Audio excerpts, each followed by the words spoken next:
Thank you. Yes, so we'll switch gears quite a bit now. But at the end, I'll come to a little bit of philosophical discussion.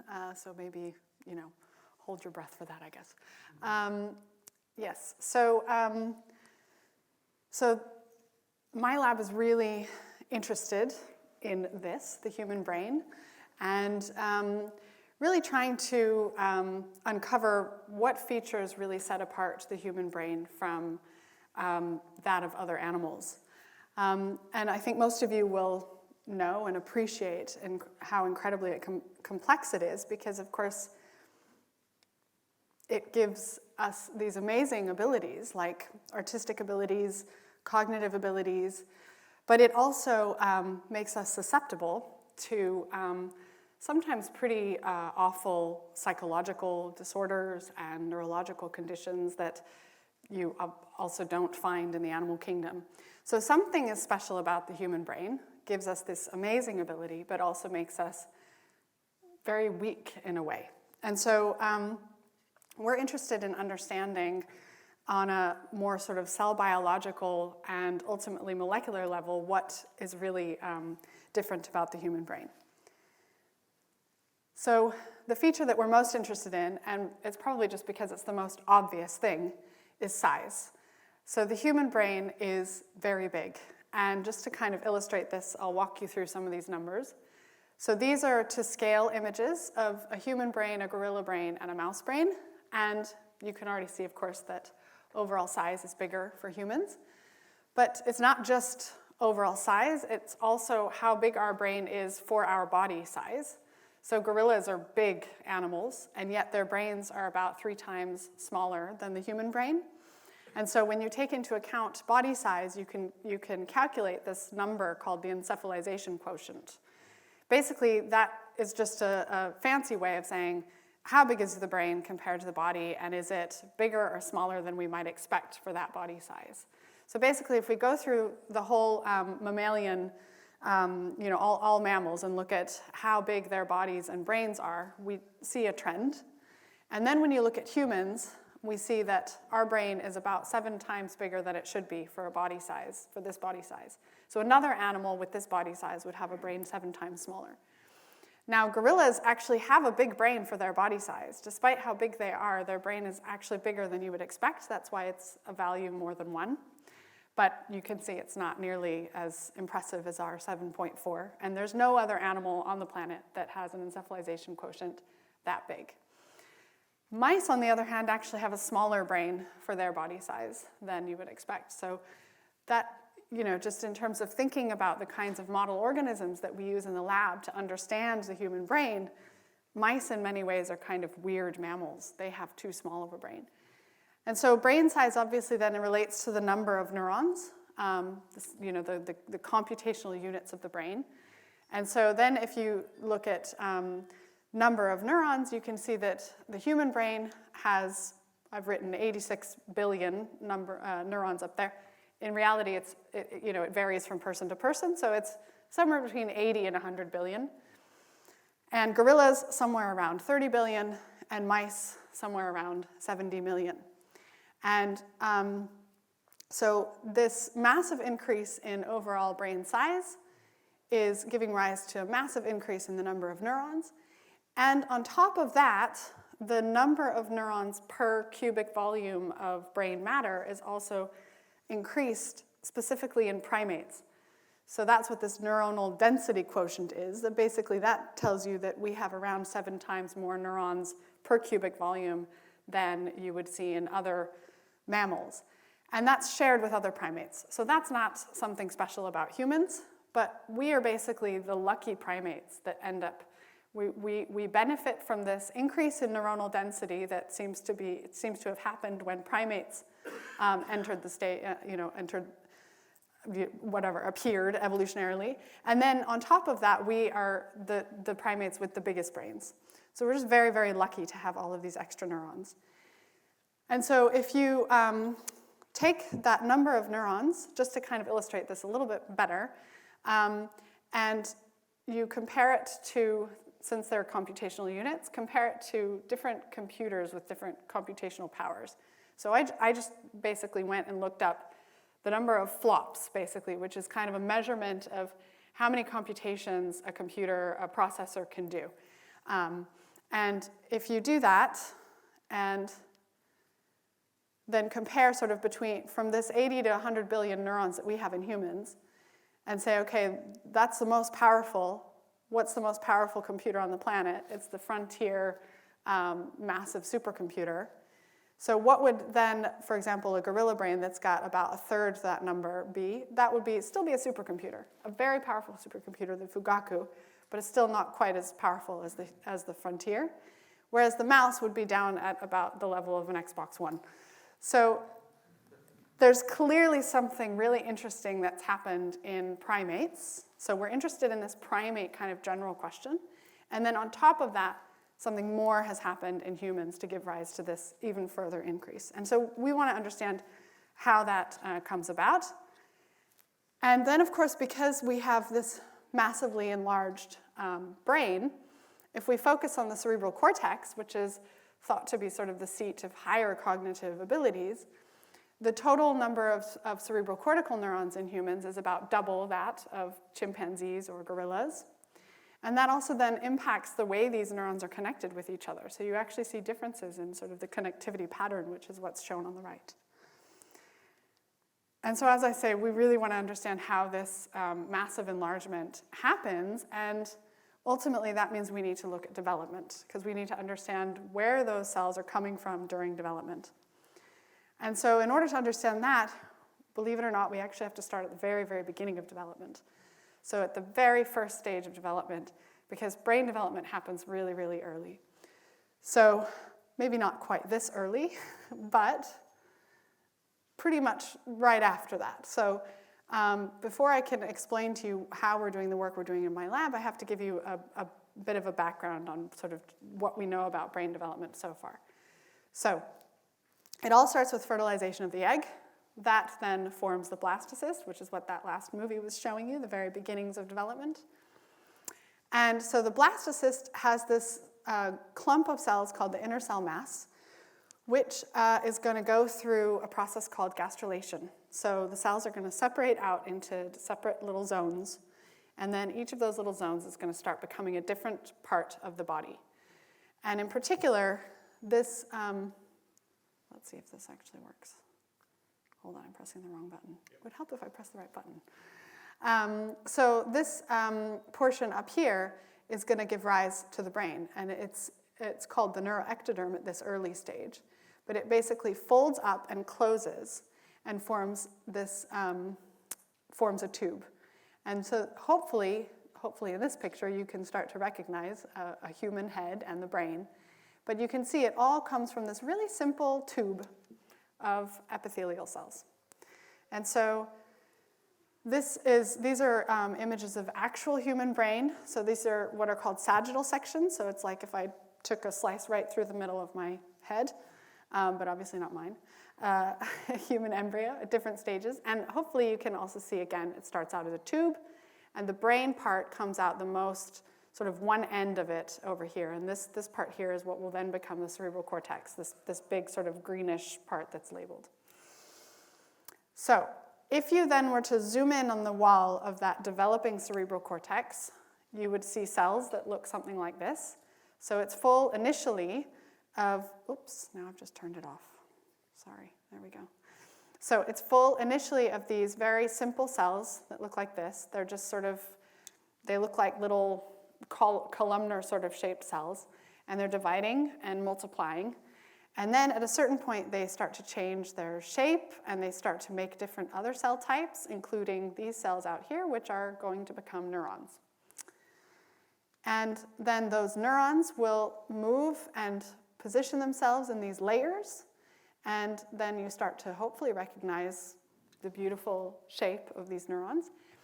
And depending on where they are in these layers, so this is now the gray matter of the brain, that will determine also how they project. So the cells that are on the inside will send their axons and connect with regions very far away, like for example all the way down into the spinal cord, whereas the neurons up here will send their axons to connect with other cells within the cortex.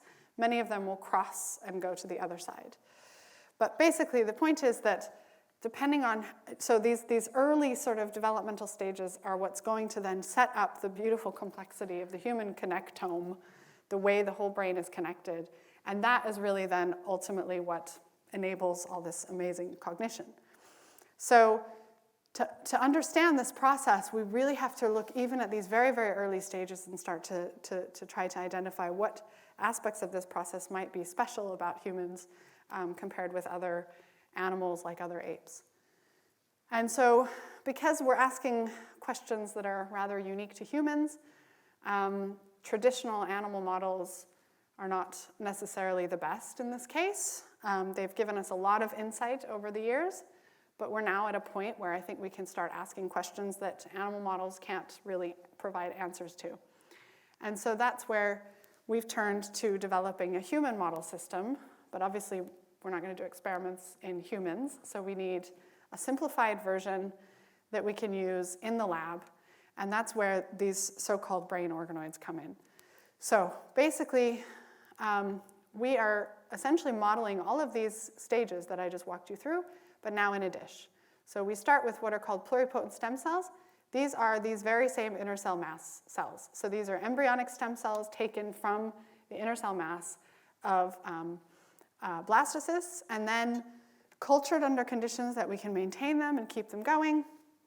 And then all we have to do is essentially take them off of those culture conditions, grow them as little balls of cells in suspension, and when we take away all of the factors that keep them in that state, in that very early state, then the cells spontaneously start to try to differentiate. They start to try to make an embryo, basically.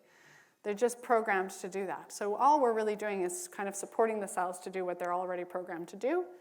But obviously, because they're not in an actual embryo, they don't have the same shape, as an actual embryo. Instead, they're a little round ball. But nonetheless, they form this really beautiful organized tissue around here that has the same sort of epithelial organization as the neuroectoderm.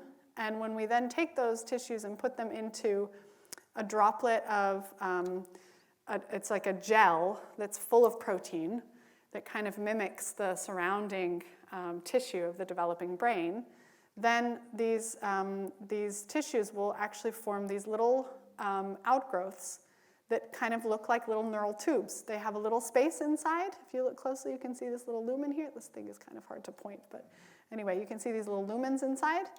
So just like the actual neural tube of the embryo, we're getting these kind of little structures that look like neural tube.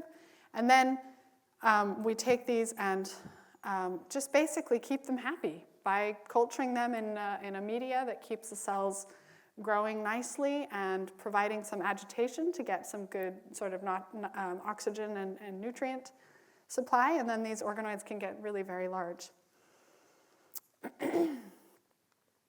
Right. And so I've shown you this already. Here you see again the section of an actual human brain. Here's an organoid. I know that they don't look anything. I'm not expecting you guys to look at this and say, oh yeah, that looks just like that. But hopefully I can convince you that what we've made does have features of the developing brain.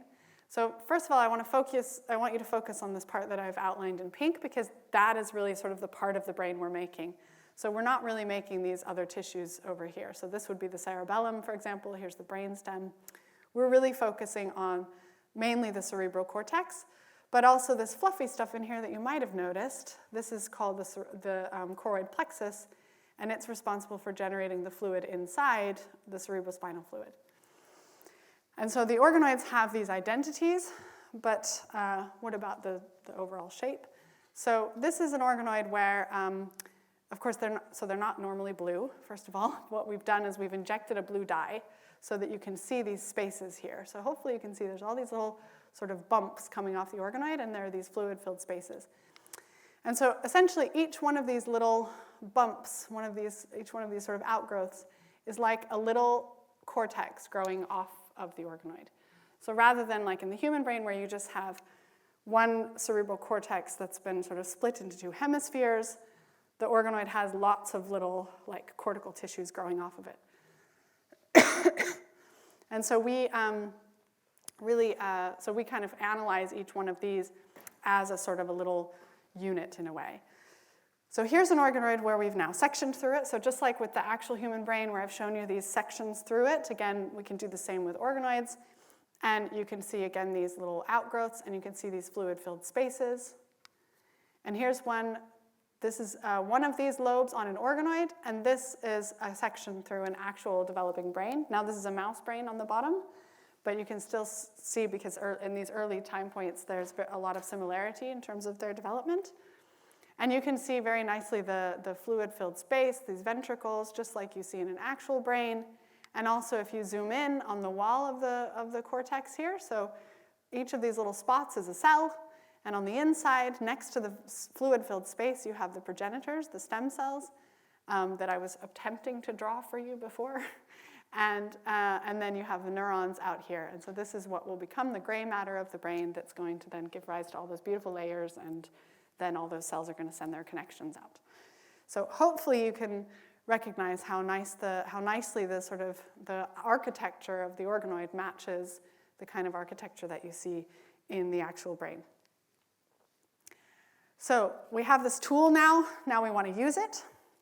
So the idea is, let's make organoids from lots of different species and let's compare them. Now the problem is that I told you that we are using stem cells that come from a blastocyst, but we can't really easily get blastocysts from chimpanzees or gorillas. But luckily, there's this amazing method that actually won the Nobel Prize, I don't know, about 10 years ago maybe, which is called reprogramming, which is where you can actually take cells of the body, like blood or skin cells, or some people are even doing this just with urine, and you can do something called reprogramming, which is where you basically trick the cells into becoming, into being that very, very early developmental state.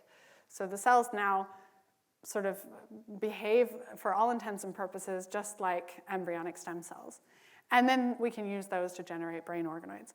So that's exactly what we've done with various species, as I'll show you in a moment.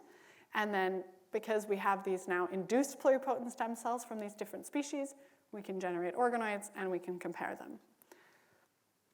So here are some organoids from human, gorilla, and chimpanzee. And so this took some time to get working really well. You know, we had to establish the cell lines. We had to make sure everything was totally comparable. But we were really happy to see that the protocol works really great also with gorilla and chimpanzee. The organoids are very comparable. They have the same sort of identities being made. Again, you can see these nice outgrowths with the fluid-filled space and everything. But hopefully you can also notice that the chimpanzee and gorilla organoids were a little bit smaller than the human organoids. And so we went back in the protocol to find out when this size difference first appears, and we were really surprised to see that it appears much earlier than I would have expected. Considering how closely related we all are as a species, you'd think that the differences between us would arise only very late in development. That's kind of what classic Evo-Devo would tell you. But in fact, we actually found that the difference arose very early. So this is day 5 after they've sort of become that neuroectoderm that I showed you before. So they've taken on that neuroectoderm, but they haven't really done much beyond that. And so you can see these little outgrowths forming very nicely. And the red is marking those spaces on the inside that I keep going on about. And you can see that the human organoids are already a little bit bigger than the gorilla and the chimpanzee. And in particular, what makes them bigger is those spaces on the inside are bigger. So if you trace them out and measure the lumen of those, you can see that in the human, they're much more sort of elaborate. And then if we just measure that surface area, then again, you can see that in the human, it's bigger than in the gorilla or the chimpanzee. And so then, of course, we had to come up with a hypothesis for why this could be the case. So going back to what we know about development, as I told you, if you look at early cortical development, you initially see these neuroepithelial cells, these really kind of simple cells dividing, just, expanding their numbers. And at that early stage in development, because they're just dividing and expanding exponentially, the tissue itself is expanding in sort of this dimension. So it's widening out, and the inside here, which is the lumen here, is getting bigger. Whereas once they switch and they start making neurons, then they're no longer expanding exponentially. And now one of the two daughter cells, so when the mother cell divides into two daughter cells, one of them, instead of staying as one of these proliferating stem cells, instead becomes a neuron. So now the tissue is no longer expanding this way, it's instead expanding this way. So the thickness is increasing. And so when we see in the human organoids that the lumen, this surface down here, is larger than in the chimpanzee or gorilla, the obvious hypothesis is that the human cells are still doing this. They're just still expanding exponentially, and that's why the inside is still increasing. Whereas the gorilla and chimpanzee have already switched, and that's why now instead of expanding this lumen space down here, they're now instead increasing the thickness. So that's a very simple hypothesis, and it's really easy to test, because if the chimpanzee and gorilla have already switched to this mode, then they should start making neurons. And I also should point out there's also these other cell types down here called intermediate progenitors, which these stem cells also sometimes make, and those cells can also then make neurons as well. But basically, once they've sort of made the switch, we should see intermediate progenitors and we should see neurons. So let's look at that. So if we look for intermediate progenitors, that's this thing here, TBR2, so it's specifically expressed by those intermediate progenitors. Or if we look for newborn neurons, that's this marker here, DCX, which will specifically stain cells that are newborn neurons. And we look at this stage when I told you there's a difference in the size and shape of the tissue. Basically, the point of this image here, you're not supposed to see those, okay? So don't worry. If you're not seeing any green, it's not there. So basically what I'm trying to say is our hypothesis is wrong. The non-human ape organoids are not making neurons yet. They're not making intermediate progenitors. But if we look a little bit later, you can see them very nicely being made in both. So it's not a problem with our experiment. The experiment works. It's just clearly not there yet. So, okay, our hypothesis is wrong. So both of them are still just neuroepithelial cells. So why is the tissue such a different size and shape in human already? So then we started wondering if maybe, although both of them just still seem to be these types of cells, could it be that the tissue shape is being affected by cell shape? So we decided then to look at cell shape by very sparsely labeling individual cells, and we do this by putting in a virus that carries a fluorescent protein, and we just put a really tiny amount of the virus, so it will only infect a few cells here and there, and then we can look at individual cells and trace them out. This is before we see any differences between the different species, and we also see no differences in cell shape. They're just kind of these kind of short little fat cells. But when we start to see differences in the tissue size and shape, we also see differences in cell shape. So you can see that in the human, these two human samples, the cells are still kind of fat and kind of columnar shaped. But in these non-human ape organoids, the gorilla and the chimpanzee, the cells have like really, really thin connections down here. So they're just like really thin and stretched out. And you can see it a bit better here where we've traced out individual cells. Again, you can see in the non-human ape, the really thin connection down here, but in the human, it's still really nice and thick. But later on, you do see the human changing shape in this way. And so another way of looking at this is so I've been showing you pictures where it's like sort of cut like that, but if we turned the cell, if we have the cell like this and we turn and look at it like that, so you look at its end head on, that's what we're looking at here. And so now you're looking at that end, and we've traced out individual cells here. And you can see that at this day 5 point, when, again, tissue size and shape is different, we've seen changes in cell shape, we can see that the contacts here are much smaller in the non-human ape. And we can do this at lots of time points and measure this for lots of cells.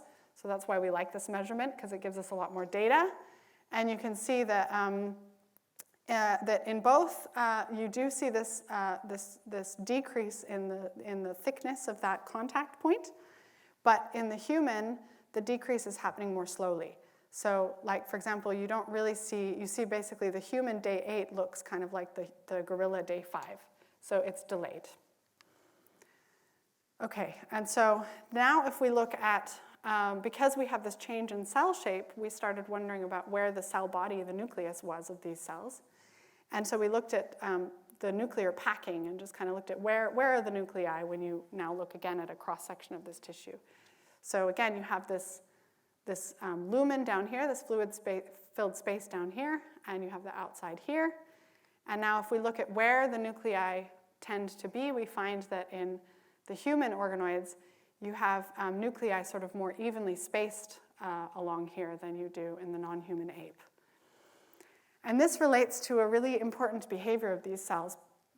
Oops, it's not playing again. That's okay, hopefully you saw that. Basically, what they do is they move their nucleus up and down in time with their cell cycle.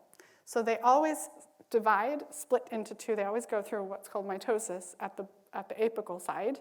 They always split into two down there. And up at the other side is where they replicate their DNA. And so because of this difference in nuclear positioning, we thought, could that also reflect something going on with the cell cycle, with this kind of, division behavior? So that required some live imaging. We really needed to watch these cells over long periods of time, and that was really tricky because these cells are very sensitive, and if you shine a light on them, they just die. But what we found was that if we used this amazing microscope that Kate McDowell, who has her lab next door to us, has developed. It's a really fancy new system called the light sheet microscope. And now again, we just label individual cells with a virus. So you're not looking at the whole, these are cells within a whole organoid. You can't see the whole organoid. But we can watch individual cells now.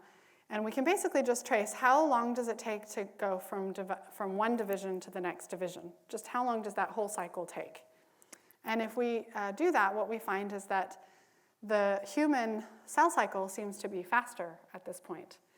And so it seems that basically when these cells make this change in cell shape, they also seem to be prolonging their cell cycle. That's what we're seeing going on with the gorilla here. The reason that the cell cycle is longer here in the gorilla is because their cell shape has changed, and when that happens, the cell cycle seems to be getting longer.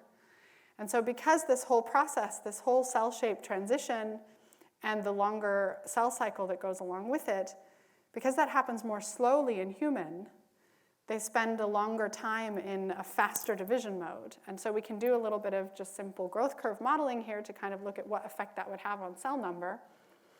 And what we calculate is a difference of almost twofold. So that basically just this small effect in cell cycle duration is predicted to increase the number of progenitors in human, and then the subsequent number of neurons in human by about twofold. And I don't know if you remember, you probably don't, but I told you that the human cortex has 2 times the number of cortical neurons compared with non-human apes. So it's really exciting to see such a nice match there. And so basically what we've discovered is that there's this really interesting change in cell shape that's happening during the very early transition, and that this change in cell shape, which we're calling the transitioning neuroepithelial stage, that this is happening earlier in the non-human apes. And because it's happening later in human, they're spending longer in this proliferative state, which means you get more progenitors, which means that once they switch and start making neurons, there's just a bigger founder pool of cells, so you just make more of them. And so we think that that's hopefully what may be going on in vivo, and it does seem to match very nicely. It does seem to explain quite nicely when you really dig into the comparative neuroanatomy. It does seem like in human that you have this general increase in all of the neuron types, which would fit very nicely with this model. And so, so this is just this is just a movie to kind of illustrate it a little bit better that we had our lovely visual team make for us, but just to kind of show you in where it's actually moving so you can see it a bit better, the effect that we think is going on here with this just a slight delay that then can have a pretty dramatic effect on the total number of neurons. So I'll switch gears just a little bit and talk briefly about disease modeling drug discovery, because of course this is the application of research that we're interested in here as well.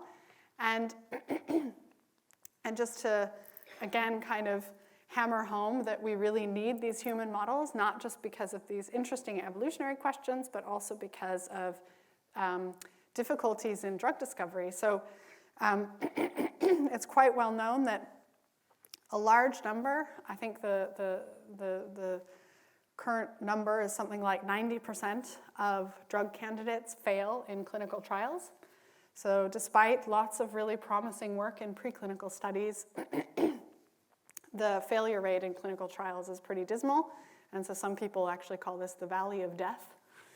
And so clearly there's something that the preclinical studies are just not predicting in terms of then what happens when you take these drugs into humans.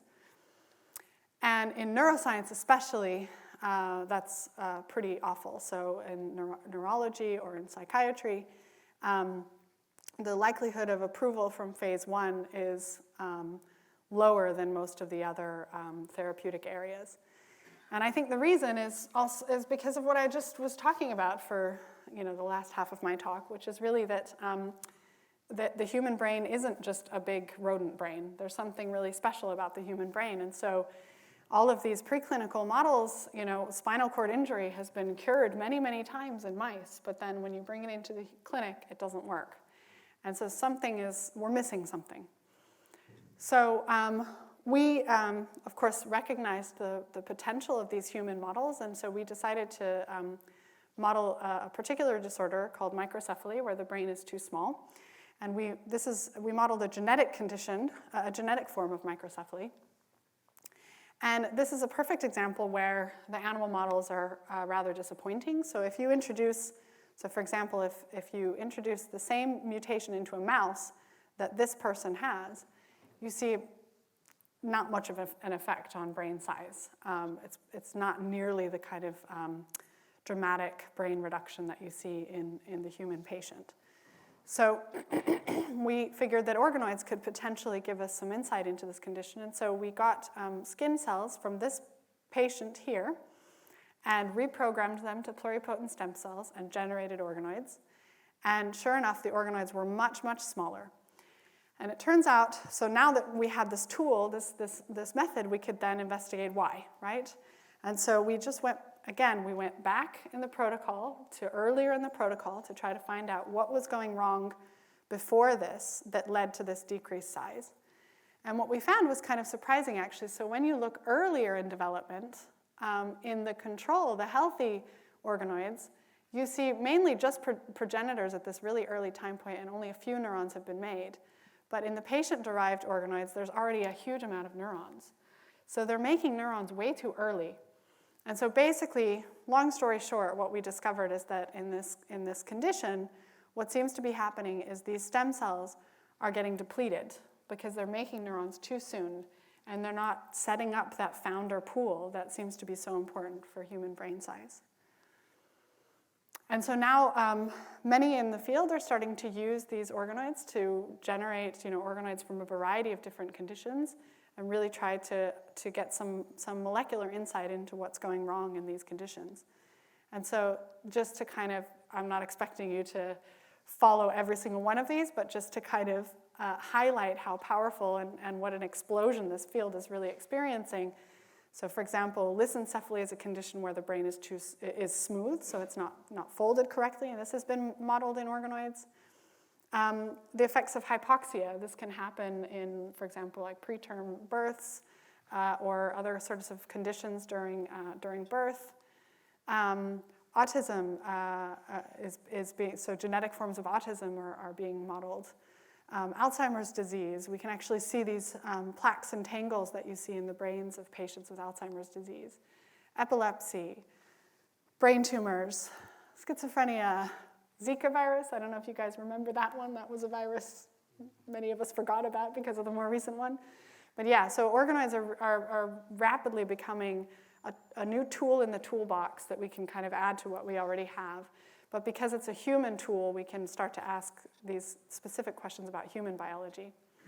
And so they are, as I say, becoming widely used now, and not just for the brain, but also in other organs as well. So now there's organoids for all kinds of different tissues.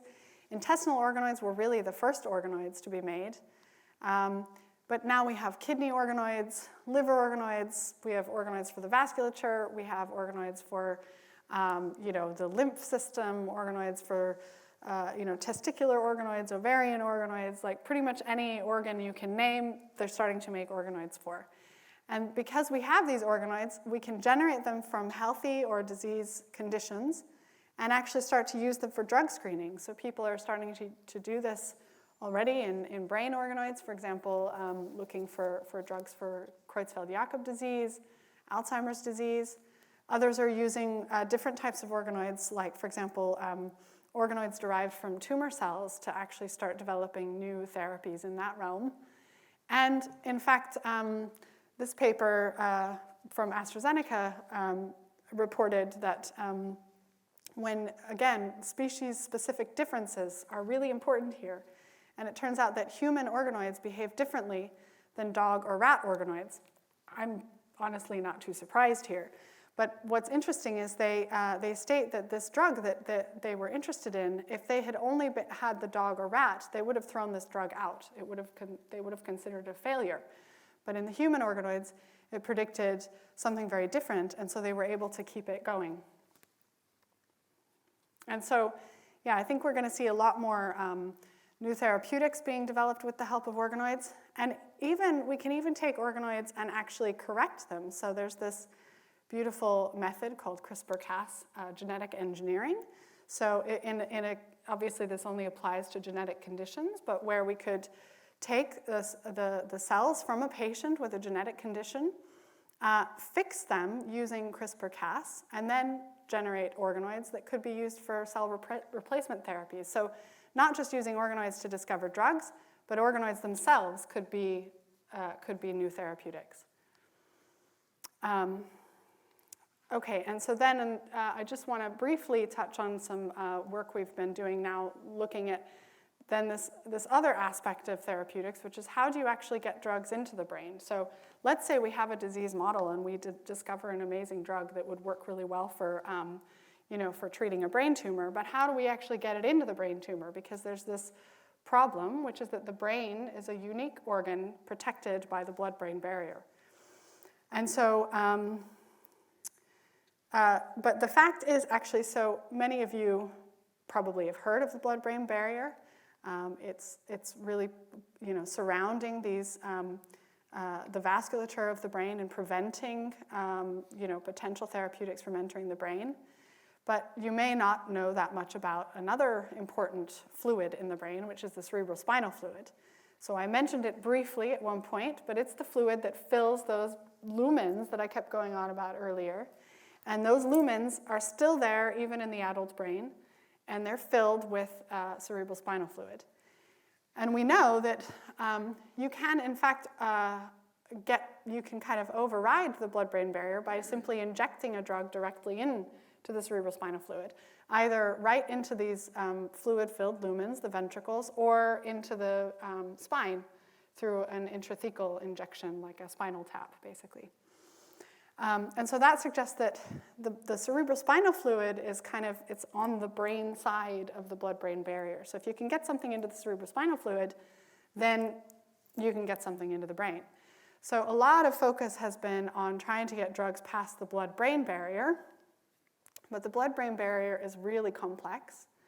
Whereas the CSF, there's a barrier there as well, but it's much simpler.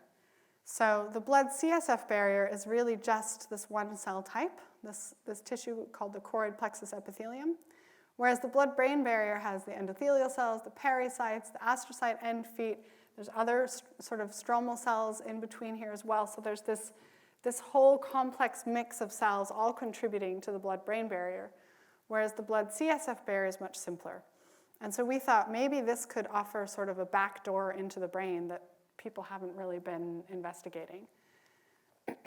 And so we then became very interested in the tissue within the brain that actually generates the cerebrospinal fluid, because potentially if you can target that tissue and get something through that tissue and into the cerebrospinal fluid, then you have a way of getting into the brain. And so when you sort of zoom in on the ventricles here, you see these beautiful cells, these choroid plexus epithelial cells. And another reason we got interested in these is because we were able to show that we could actually generate organoids that take on that specific identity, the choroid plexus identity. And when we do that, they make these really big fluid-filled sacs, sort of.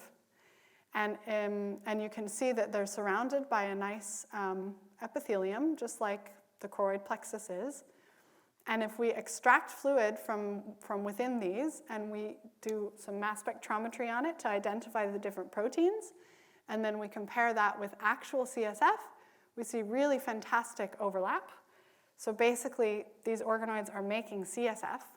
Many of these proteins are biomarkers that people are already studying extensively in neurology, so it really does seem to be bona fide CSF.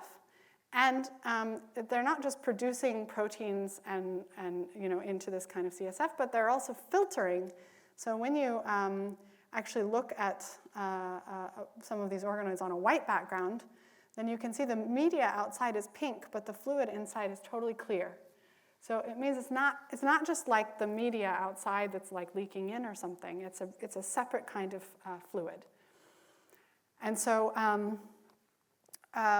we've shown that seems to really be a very selective barrier, not just to proteins and large macromolecules, but even to small molecules. Because if we look at drugs where we have data from humans, from the clinic, where we have data about how much that drug crosses and gets into the brain, and then we compare that with measurements we've made in organoids, where we compare how much of that drug gets across from the outside into the inside, we see a fantastic prediction here. So not only a really great correlation, but actually the slope is 1, meaning that it's quantitatively predictive. So the actual amount that gets into the organoid matches beautifully the actual amount that gets into the human brain.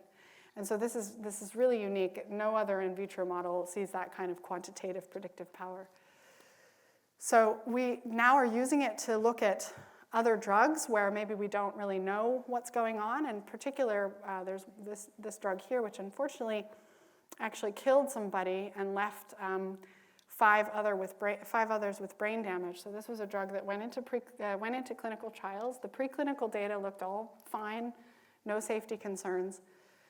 But when they went into the clinic, and the first people to get this drug ended up with this toxicity. And it turns out, if we then look at what happens to this drug in our organoids, what we found is that it not only did it enter very rapidly, much more rapidly than this other drug, bupropionyl, is our positive control here. Like, we know that it crosses the brain very well. But this drug entered more rapidly than that, and most strikingly, it stayed and actually began accumulating. So basically, these organoids would have predicted that this drug not only gets in probably more than they expected, but also that it seems to accumulate and can't get out. And that actually fits with what happened to these patients, because they started having these symptoms after, like, days after the drug was administered and after there was no more drug detected in the blood. So it just seemed to be essentially stuck in the brain. And so now we're using these organoids to not only make predictions about how drugs get into the brain, but also to develop it as a way of purposefully getting drugs into the brain that we want to get in, which we can't get in otherwise. As I say, sort of as a back door into the brain. And so this is kind of one of the future directions that we're taking. And so in the final 5 minutes, I just wanted to briefly touch on neurons. I've been talking about making neurons and the evolutionary aspects of that, but I haven't actually talked about the neurons themselves and what they're doing. So one of the issues with organoids is that if you keep them for a long time, unfortunately, because there's no vasculature, you start to get cell death. So you start to get these holes in the tissue, and it just doesn't really look like healthy brain tissue. So what we discovered is that if we make the organoids and get them to set up that initial tissue architecture, but now once they've set it up, we then create these slices of it and then culture those on an air-liquid interface. So basically we have this membrane with the supportive media below and the air above. So they get plenty of oxygen from the air, they get plenty of nutrients from below. That enables us then to actually get really beautiful tissue with very dense network of neurons, much more like what you would see in an actual brain. And we get beautiful maturation of the neurons. You can see these dendrites with dendritic spines. So this is where the actual synapses will form, between neurons. And we can see nice neuronal activity. So these are action potentials firing. And when we look at sort of long-range connections, we can see these beautiful long axons that actually seem to bundle, and converge together, just like in the actual brain where you have the white matter forming, where you have all of these axons converging and forming white matter. And we also see some of these big bundles of axons projecting away from the organoids.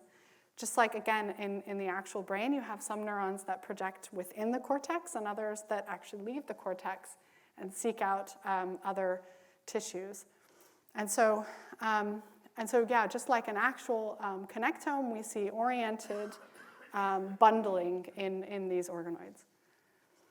So then we started getting really excited about some of these axons that are leaving the organoid, because it, of course, made us think of some of these bundles that you see. So this is the cortical spinal tract. These are upper motor neurons from the cortex that then project down into the spinal cord and synapse onto neurons within the spinal cord, which then synapse onto these lower motor neurons that actually then project onto and form the neuromuscular junction and trigger muscle contractions. So we wanted to see if we have our organoids that seem to be producing neurons of this sort that seem to actually project away from the organoid, what would happen if we gave them a target, basically, if we gave them a spinal cord to connect to? So we did exactly that. The way we did that is to take a mouse embryo at the stage when the spinal cord would be receiving input. We do a dissection of the dorsal part of basically the back of the embryo, which includes the spinal cord and a little bit of the attached back muscle. So basically what the mouse tissue is providing here is this part of the circuit where you have the lower motor neurons down here, and they've already sort of formed these connections with the muscle. And we're just asking, do our air-liquid interface cerebral organoids, the organoids here, can they innervate this, and do we get a functional network? So in magenta here is a marker that will only stain human cells, and you can see that the organoid has nicely formed these bundles again, leaving the organoid, and actually going into the mouse tissue here. And if we then take electrodes and stimulate the human organoid, but now we're looking at the mouse muscle, then you can see these nice contractions happening.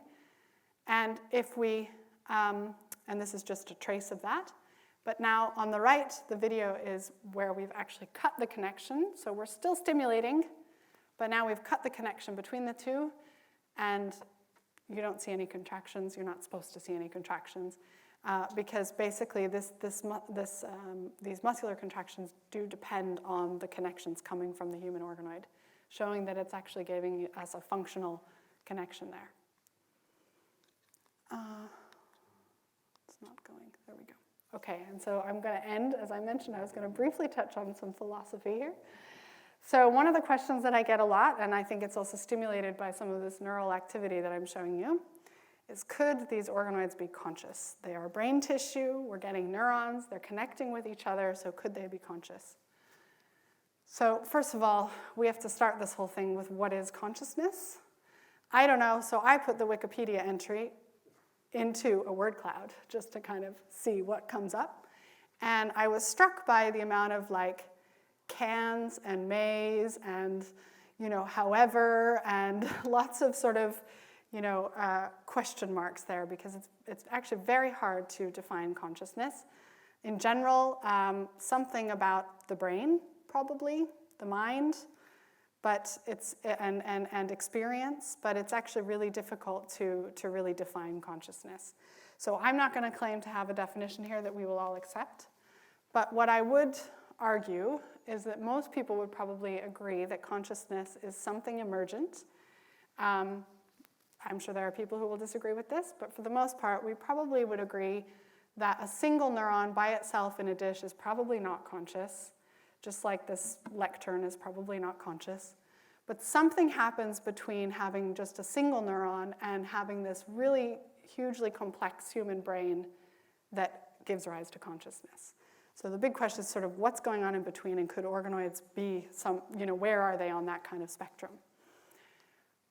Similarly, in a clinical setting as well, there's sort of degrees of consciousness. So there's sort of states where you really have no consciousness at all, like in coma, and then you have states where you have kind of low levels of consciousness and other states where you have very high levels of consciousness. So consciousness kind of seems to be, however we define it, some kind of sort of, there seem to be sort of degrees of consciousness. And so just like in a clinical setting, we can think about that in an evolutionary kind of context as well. So although it's very hard to define what consciousness is, I think we can kind of look at consciousness as being a cognitive trait. It's something that our brain can do. It's some form of cognition. And generally, I think we think that, that cognition probably scales with brain size. There's something more to human cognition than to like fly cognition. Flies can do a lot of things, but they're not up here giving a talk. So I think there are sort of scales of cognitive ability. And so again, if consciousness is a cognitive ability, then it's probably somewhere on here. So although we can't really define what consciousness is, we can kind of look at, well, where could organoids be in terms of their cognitive capacity? So that really brings me back to actually what I started with, which is neuron number is so important. Really, one thing that really sets humans apart are just massive brain size, right? So where do organoids lie on this? They're somewhere down here on the order of sort of flies or cockroaches. The biggest organoids we have are sort of size of a cockroach brain.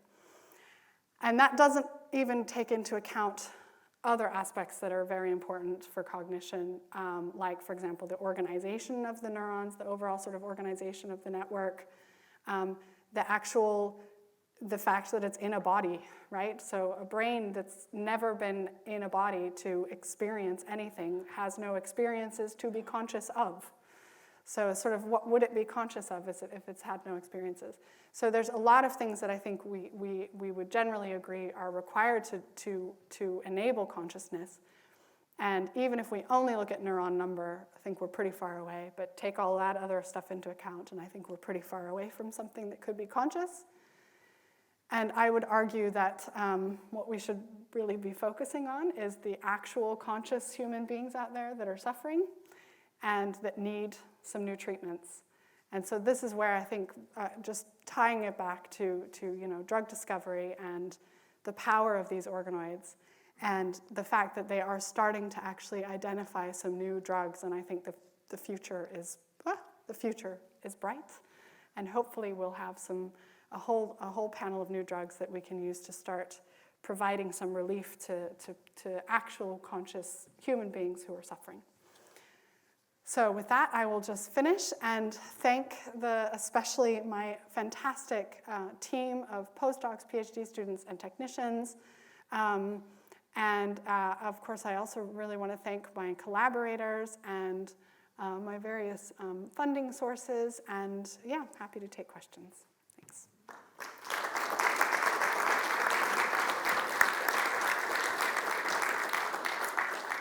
Well, thank you, Madeline. That was riveting.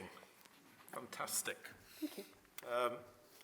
While you're sorting yourself out, I'm going to ask my privilege question. Sure.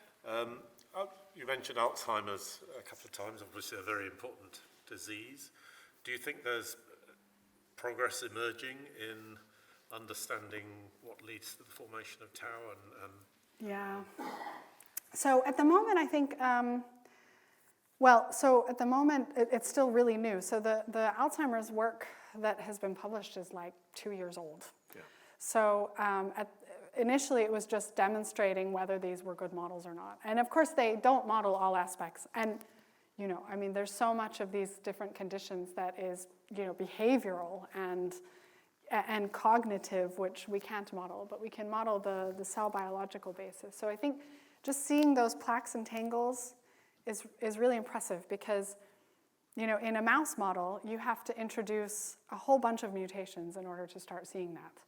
But in the organoids, you can take patient-derived cells. You don't have to introduce any additional mutations. It's just enough to have those patient-derived cells, and you can see those pathologies.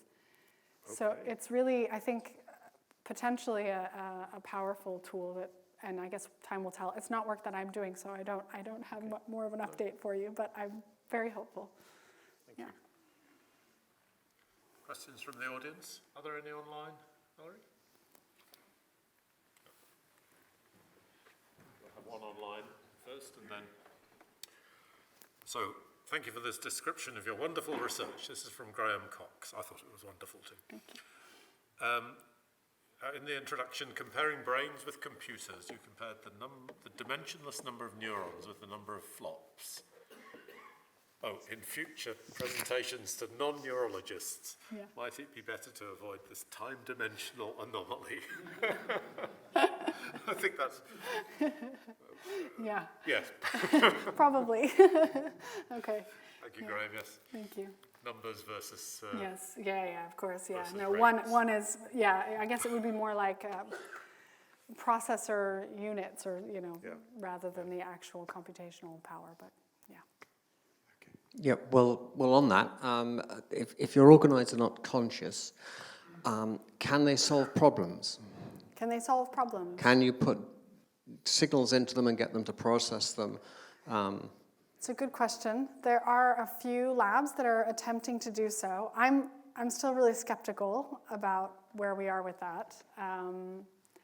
I think one of the big limitations is actually getting a mature network. So I showed you some nice muscle contractions and stuff, but that's actually really simple. It looks fancy on a screen and everything, but that's not really very much computation happening there. It's kind of just an input and an output. So to get something much more complex, one thing we are working on in my lab is developing ways of being able to record from thousands, hundreds of thousands of neurons all at the same time so that we can get some kind of network information. And what we're finding is that, perhaps unsurprisingly, we have to wait a very long time. The human brain actually does take a very long time to develop. And so if we take recordings from these organoids when they're a few months old, we don't see much because that's kind of mimicking, we're talking about like second trimester, development. I mean, nothing much is happening actually at that early stage. So we have to wait like, a year before we start to see something that's a little bit more mature. And then if you think about to really get something that could do any sort of computation of any sort, I think we'd probably have to wait another year or something. So I think for a lot of these things, we just haven't waited long enough, and we'll have to see. And I don't know, because the technology just might not be there. Maybe the cells will die. We don't have everything that the actual brain has. So I don't know. We'll see. Sure. In your organoids, you have an epithelium and a lumen. Are you able to get any measure of the tightness of the junction between the cells, or even any measure of the sort of overall physical properties like simple pH within the lumen compared to outside? I haven't actually measured the pH. We've measured the osmolarity, and that matches CSF, and it's a little bit different than the media. In terms of barrier integrity, often what people use in vitro is something called TEAR, transepithelial electrical resistance. That's very difficult in these things, though, because we don't have access to the inside, and the minute we poke it, we expose it to the outside, right? So we can't really make those same kind of measurements. So we've done this in a different way, which is by using fluorescently tagged molecules of different sizes, just to see how much they leak across. And we've gone with the smallest, so we've used fluorescent dextrans of different sizes, and the smallest size dextrans don't leak across. But I think really our small molecule, so I didn't name the small molecules, but dopamine and L-DOPA were some of the drugs we tested. Dopamine does not cross in the brain, and likewise, it doesn't cross in these organoids. So it's a very small molecule. If there was any leakiness in the barrier, it would get right across. And as far as I can tell, I haven't found any in vitro models that can show that same selectivity between L-DOPA and dopamine. So I think we're there. I still would like to see some way of measuring the actual electrical resistance, but I haven't come up with an approach that would work. So. Yanni. Hello. Oh my gosh, I'm so loud. Thank you for the lovely talk. I really appreciate it. So I was curious, this is a really difficult question, I apologize. I realize that a lot of the kind of conditions you're modeling, some of them range from, they could be chronic, they could be, kind of inherited from birth. Is there any kind of, how do you think you handle the fact that some people who have the diagnoses might think that, I don't want to be cured? What do you think your place is as a scientist, or as a basic scientist, I suppose, in engaging with those kinds of perspectives in your work? Yeah, so we actually engage a lot with autism community because that's an area where, exactly that, there, for good reasons. I mean, we don't call it a disease anymore, and we try to stay away from calling it even autism spectrum disorder because it's not a disorder for many people. But I think that it's worth understanding anyway. Just like, I don't know, height. I'd like to know, for example, what the genetic basis of, I don't know who's a tall person, but some tall basketball player. You see, I'm not a basketball fan, but it'd be interesting to know what the genetic basis is or how that's controlled without putting any sort of value judgment on it. And I think the same is true for some of these situations where you have sort of different kinds of neurodiversity. It's not about curing it, it's about understanding it, I think, in a lot of cases. But it really does depend, because there's other people who have children who are very severely autistic, have no verbal ability, and are, doing self-harm, and are depressed and anxious. And that, I think in a lot of cases, most people would agree that those children probably do need some kind of treatment. So it's really about, what is the condition or the disorder, or how severe is it, and just understanding it. And in some cases that might lead to treatment, and in other cases it's just information. I have one question online, and then there's one final one from the audience, and then I think we'll be at 9 o'clock, which is our guillotine. Sure. So this is from Andrew Shepherd. It's related, I think, to what Yanning asked. If some brain problems are the result of problematic development, is it then too late to treat them with individual specific therapies? Yeah, I think that is probably the biggest problem with a lot of these conditions. Microcephaly, for example, I told you about. Unfortunately, there's not much we can do about that. It's just too late by the time you realize that the brain is too small. You can't go back to that founder stem cell pool and fix it, because the cells have already moved beyond that. But if you find a genetic factor behind it, exactly, then you could screen for it, for example, or you could potentially, if you knew already beforehand, you could hopefully treat it before the onset. Yeah. Yeah, so one of the applications of your research is drug discovery, and one of the questions was about computation, whether you can apply it to solve problems.